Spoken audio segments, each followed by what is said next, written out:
Исәнмесез, Миляша? Исәнмесез, хәлләрегез? Как ваши дела? Как настроение? Нормально, как у вас? Можно я по-свойски пройду сюда, к вам, в вашу святая святых кухню, поближе к печке, погреемся? Да. Хочу представить вам одного из лучших поваров Татарстана. Я уже знаком с Миляшой, потому что неоднократно бывал в ресторане «Татарская усадьба», где она работает бренд-шефом. Насколько профессионально эта молодая женщина готовит, посмотрите и убедитесь сами. Ну что, Миляша, что сегодня приготовим? Давайте сегодня приготовим эчпочмак. Треугольники? Треугольники. Знаете, мы уже готовили на самом деле треугольники в наших путешествиях по Татарстану, но то были очень особые треугольники одной семьи, которые готовят треугольники с ливером. Вы сегодня будете готовить с мясом? С мясом, телятиной. Я уже вижу мясо, телятина, говядина. Скажите, пожалуйста, Миляша, с чем еще можно готовить треугольники, помимо вот стандартного мяса, говядины? Какие еще начинки можно сделать? Начинка можно любая. Курица, гусь, Гусь. утка. Раньше все это приготовили только на праздники. Сейчас можно на каждый день. Каждый день праздник в Татарстане? Да, для нас каждый день. Такая жизнь хорошая стала, да? Да. Вы масло сливочное положили? Масло сливочное, вода, сметана. Но все-таки вы профессиональный повар. И вы наверняка взвешиваете все продукты, прежде чем их использовать. Это же ресторан, здесь должен быть учет. Сколько сливочного масла, сколько сметаны, сколько воды? 200 грамм сливочного масла, столько же воды и 70 грамм сметаны. Что посыпали? Соль, сахар? Соль, сахар. Сколько чего? Соль, сахар кладем по вкусу. Ага. Видите, все-таки и профессиональные повара тоже кое-что делают по вкусу, кое-что делают на глаз. Но с таким опытом работы, как у Милявши, можно готовить и без весов, и на глаз, и без минут, без секунд. Можно или нет, Миляша? Конечно, можно. Ну, Всё. тогда расскажите, сколько лет вы уже работаете? В общепите уже 20 лет работаем, больше 20 лет. Татарская кухня делает все вручную. То есть без тестомеса? Без тестомеса, потому что тесто должно чувствоваться, дышать. Замешивать тесто. Оно у нас почти готово. Сегодня у нас пресное тесто. Раньше делали из дрожжевого теста. И решили сейчас. Можно сделать из дрожжевого теста Да, тоже? конечно. Раньше наша бабушка, прабабушка всегда используют дрожжевое тесто только. А вариацию дрожжевого теста не расскажете, что туда идет на дрожжевое тесто? Молоко, яйцо. Яйцо для чего добавляем? Чтобы тесто схватывалось, чтобы не расплавлялось. Остальное все также сливочное масло. А молоко сколько? Если на 200 грамм молока берем яйцо одно, Ага. соль, сахар тоже по вкусу и сливочное масло грамм 30. Скажите, Молоко. пожалуйста, а вот муки сколько пойдет на дрожжевое тесто? Дрожжевое тесто это зависит от муки. Мука качество, она всегда разная бывает, клейковина, поэтому уж Ну, примерно, плюс-минус. на 200 грамм воды уйдет грамм 350 муки. Она слишком должна быть твердая, мягкая. Вообще мягкое получится, Да, да? да. А сюда сколько муки вы взяли? Вот для этого теста? Отсюда, наверное, ушло грамм 450. 450? Да. И так много теста получилось? Да. Когда замешиваем все, посыпаем мукой. И надо дольше замешивать, чтобы клейковины начали работать. Чтобы перестало прилипать?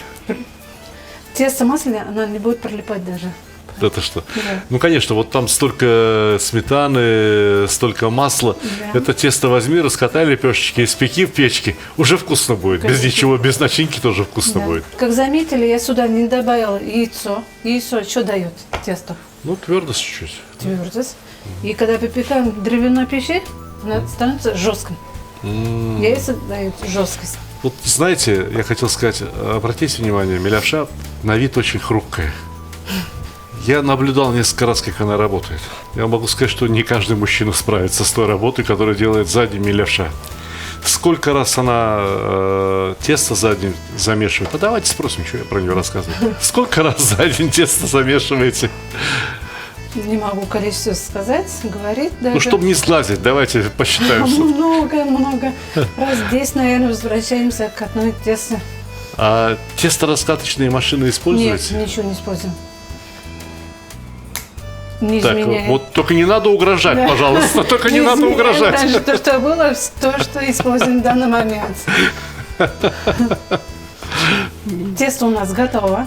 Я один раз пошутил, говорю, Милявша, говорю, ты так вкусно готовишь, я тебя в Москву заберу. Она говорит, как заберешь, так назад привезешь. Конечно. Один раз вернули и второй раз вернуться. Тесто готово, что, Тесто у нас полежит, да? готово, А да. прям открыто или как? Можно открыто минут 15-20. Ну, здесь тепло, Хорошо, вот здесь да, печка тепло, работает, да. и здесь тепло, и здесь нет сквозняка. Если будете готовить на кухне, как некоторые любят, свежий воздух, не надо, откройте форточку, откройте окно, распахните, чтобы мухи залетели побольше, да? Тогда, конечно, лучше тесто укрыть миской, либо положить его в целлофановый пакетик. Я правильно говорю? Правильно, все правильно. Пока тесто отдыхает, можете помочь мне. Я? Вы. Да вы что, как я? Мужская работа с чем заключается? Что мне делать? Мясо нарезать. Это не женская работа, женская Хорошо, что работа, руки мама. помыл нормально. Да, можете нарезать. и я Что, мне пока- мясо порезать? Да. А вы что Туда будете делать? видите? Давайте тогда доску перевернем, здесь покаясь. В ресторане все должно быть прекрасно. Мясная доска, овощная доска, доска для работы с тестом. Это все должно быть разное. Еще СС иногда требует, чтобы подписано все было. Что, каким кубиком нарезать? Мелкими кубиками. Мелкими кубиками? Да. Полсантиметра? Да. Как Хорошо. мы начинаем нарезать мясо. Всё Хорошо, неправильно. ханум, как скажете? Да, Хорошо, хорошо. Поперек волокон сначала нарезаем. Я вот так вот сделаю, и потом Да? поперек волокон. Хорошо. Пока вы с мясом, я займусь с овощами. Вот всегда говорят, как поперек волокон. А потом люди, бедные люди читают книги и не могут понять. Вот она, это волокно. Видите, вот так проходит. Вот так нарежем. И даже так полегче режется. Как мясо нарезаем, так и картошка, и лук мелкими кубиками. Себе полегче взяла. Лук, картошку, мне мясо дала. Хорошо, хоть ножи острые у нее. Профессионал. Вот это мясо сколько было? Сколько мяса я нарезал? 400 грамм взяли. 400 грамм? Да, 400 1 грамм. фунт. Откуда взялось эти 400 грамм у нее? С дореволюционных времен, когда мясо вешали в фунтах, да, не в килограммах. Столько же взяли картофеля и 1/4 часть лука. Я сейчас займусь тестом, пока вы замешиваете Помочь что-нибудь? начиночку. Что-нибудь помочь мне? Мне, конечно. Все складывается. Что, и лук порезала уже? Я все нарезала. Куда мне до этой женщины, слушайте? Вот такие небольшие колобки. Милявша, я же кушаю у вас А треугольники. вы что, устали? Да, очень. Я буду сидеть, чтобы у меня лицо, чтобы, по крайней мере, было ниже вашего. Да. Кто кого учит? Учитель всегда выше ученика, правильно? Если я стою, тогда получается я выше. Милявша, я много раз кушал у вас ичпачмак. Это такие крупные изделия. Вот так вот возьмешь, вот полная ладонь. Одну штуку скушаешь, еще там какой-нибудь суп-лапша, там одну тарелку. Все, вот такой сытый. Неужели так мало теста пойдет? Да. Тесто. Сколько грамм теста здесь? Тут 50 грамм теста у нас. Можете взять здесь. Не, У не нас глаз алмаз. Да я доверяю, сколько я лет доверяю, времени Господи работы? Боже мой, я доверяю. Тесто я раскидала, сейчас займусь с фаршем. Ага. Туда добавляем соли, тоже по вкусу. Соль тоже разная бывает, мелкая, крупная. У нас сегодня крупная соль. Понятно. Что так мало соли? Потом попробуем, я же сказала. Перца. Перец я сама очень люблю, поэтому я побольше положу. И, конечно, в начинку пойдет сливочное масло размещенное. А курдюк нельзя было порезать? Бараний курдюк? Извините, курдюк я не люблю. Баранью вообще не ем. Поэтому Вот всегда- приедете ко мне в Москве, я вас научу. Конечно. Будет кушать баранину, я ей не скажу, что она кушает баранину. Скажу, ой, какой вкусная говядина, скажет. Видал я таких. Все это замешиваем хорошо. Вообще в татарской кухне я обратил внимание, что какой-то животный жир, вот фарш не идет, а вот сливочное масло много идет. Сливочное масло. Как говорится, сливочным маслом кашу не испортишь. Так и здесь. Что будете Мне делать? сейчас надо попробовать его. Фарш? Да. И что? Чего вы смотрите на меня? Хотите, надо пробовать, пробовать. Или вы думаете, что я удивлюсь сильно, что кто-то пробует сырой фарш? Сырой фарш? Сырой фарш, мелко измельченный фарш. Откуда говорят стейк тартар?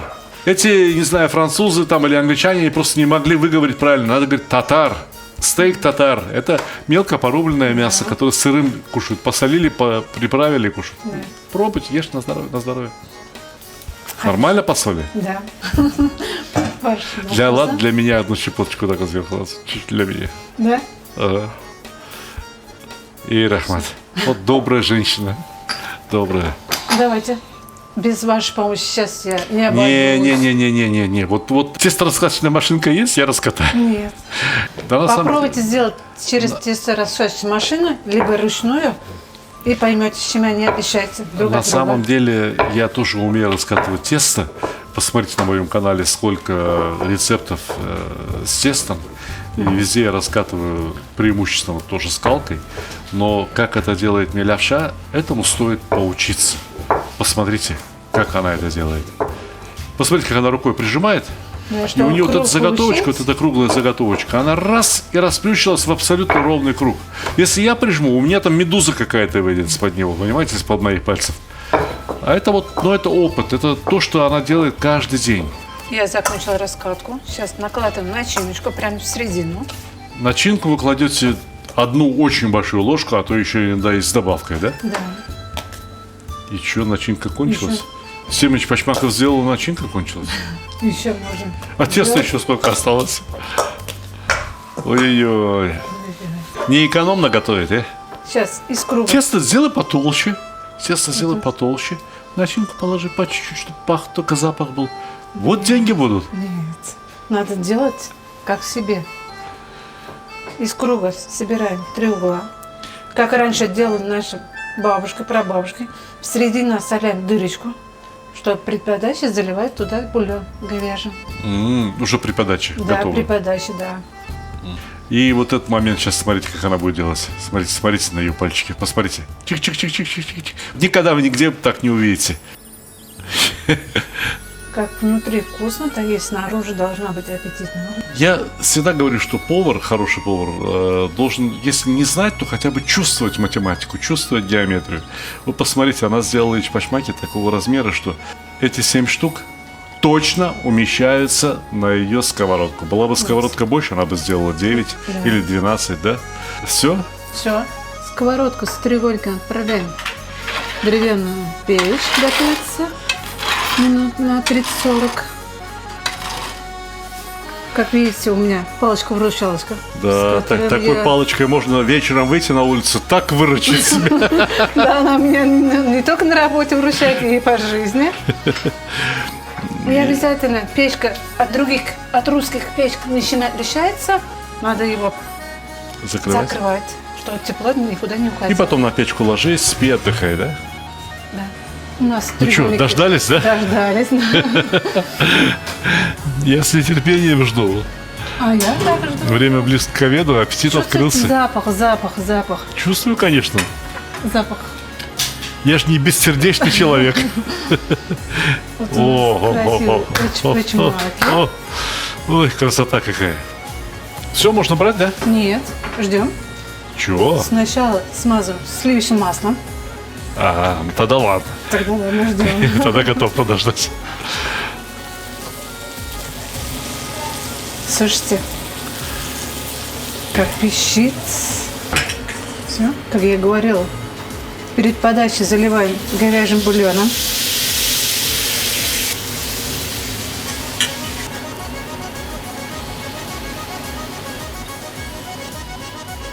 Сковородка Всё. раскаленная, хочешь не хочешь, несколько капель попадают на сковородку и этого бульона, и они с шипением испаряются, и еще какой-то дополнительный запах. Говорят, то, что мы готовы. И внутрь то, что внутрь попадает бульон, и он тоже моментально вскипает.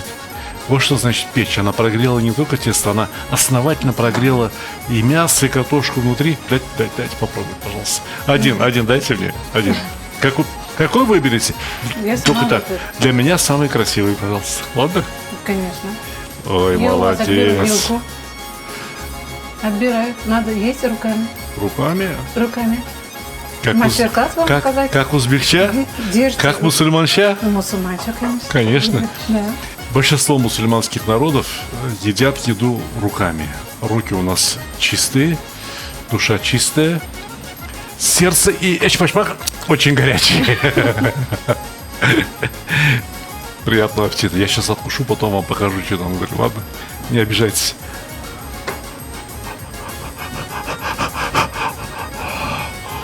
О, Одновременно разговаривайте. что надо?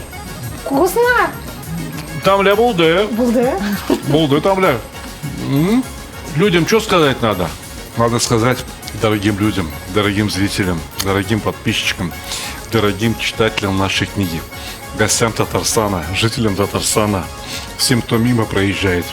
Ашларыгыз там ля болсын. Реально очень вкусно.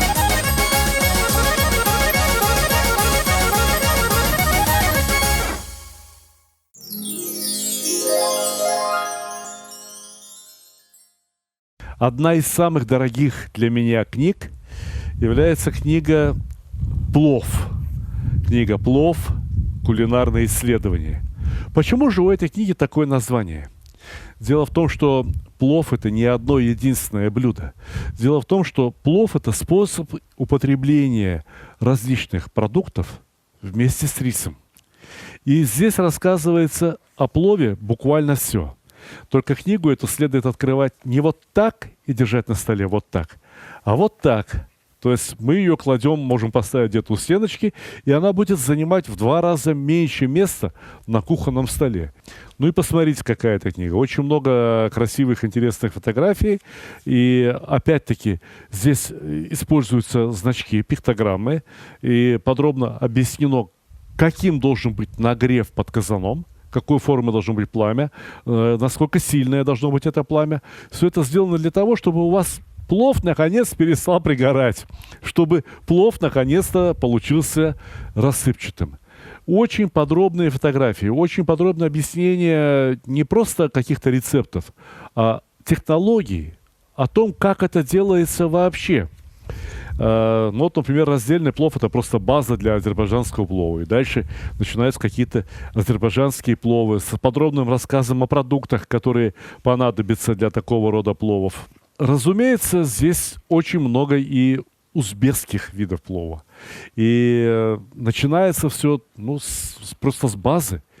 Плов без масла, без жира не готовят. Вот какое масло выбрать, как выбрать жир, до какой степени нагревать, как следует резать лук для плова, в каких случаях какой формы должен быть лук, как его жарить, этот лук. Вот видите, целая глава, которая называется «Как жарить лук». Точно так же про морковь, точно так же про мясо. Что вперед, мясо или лук? И, наконец, про рис. Как выбрать рис для плова? Какой рис для какого вида плова подходит больше? 3 главы, начиная от ученика, дальше заканчивается, значит, там мастер продолжает. И 3 глава – это, так скажем, профессор. Это человек, который способен импровизировать с пловом, который способен создавать новые рецепты плова. В итоге вы станете настоящим мастером, непревзойденным мастером приготовления плова. Книга «Плов. Кулинарное исследование» продается только в моем интернет-магазине stalik.ru. Эксклюзивно. Но зато вы можете заказать эту книгу с автографом. В нашем магазине постоянно проходят какие-то акции, действуют какие-то скидки. И, например, можно купить 2 вот такие книги, а 3 получить бесплатно. Одним словом, приходите. Мы вам поможем сделать правильный выбор, и вы получите отменный подарок.